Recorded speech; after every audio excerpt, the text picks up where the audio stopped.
If Donald Trump announced tomorrow that he was selling the United States to Vladimir Putin, every single Republican would say, yes, sir. Up next, we got to check in with our friends over in cable news land. This time, MSNBC host Joy Reid, who just made one of the most absurd statements on air on cable news that I've heard in some time, which is saying something, to be clear. Take a listen to this remarkable exchange that Joy Reid had with Democratic leader Hakeem Jeffries. To stop any of this bad stuff from happening, it only takes 3 House Republicans to do the right thing on behalf of the people that they represent, to stand up for children and seniors and people with disabilities and veterans who will be hurt badly by this Republican budget proposal.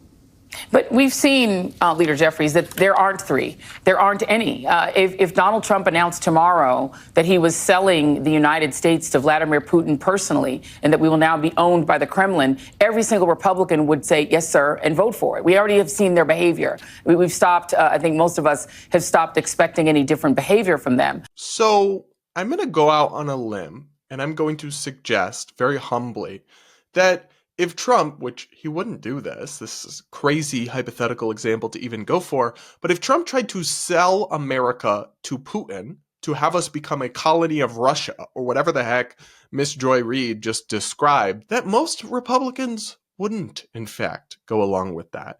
I do absolutely acknowledge that our politics has become tribal and extremely polarized to the extent that people on both sides are just tempted to defend or embrace anything their side does, but there's limits. And we have seen Republican lawmakers disagree with Trump on everything from tariffs to different nominees. And if he tried to literally betray and dissolve our country and sell it to the Russians, they would not go along with that. Now, you could say maybe Miss Joy here was being hyperbolic, maybe she was exaggerating, but I really, with the number of unhinged statements this woman has made about Trump and Russia over the years, I really don't think so. I think she probably was basically serious. And there's a couple interesting takeaways to that. One, maybe this is me being naive, but imagine we lived in America where a Democrat lawmaker would say, come on now, Joy, we disagree with Trump on all sorts of things, but he wouldn't literally betray us to the Russians. My Republican colleagues would not go along with that. But no, they don't defend each other at all, really. They don't have kind of any sort of good faith towards each other, even to that small degree anymore these days.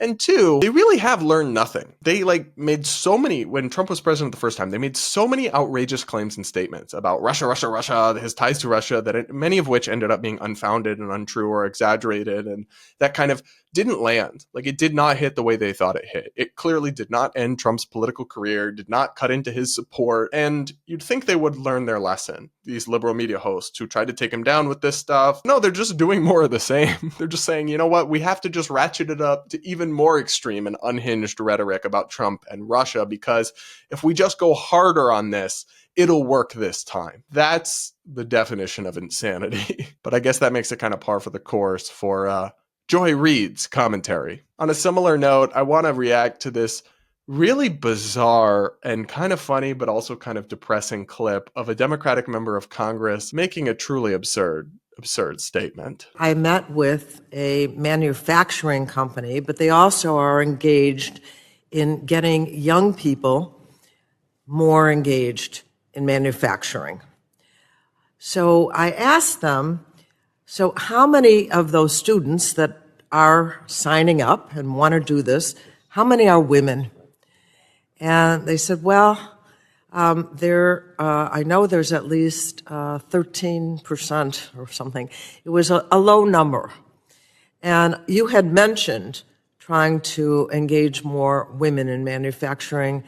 I'm just wondering if just the name manufacturing sounds like a guy. Y'all, this Democratic Congresswoman, Jan Schakowsky from Illinois, actually just suggested with a straight face at a hearing in Congress that part of the reason there's underrepresentation of women in manufacturing may be because the name is manufacturing and sounds like a guy. Babe, what?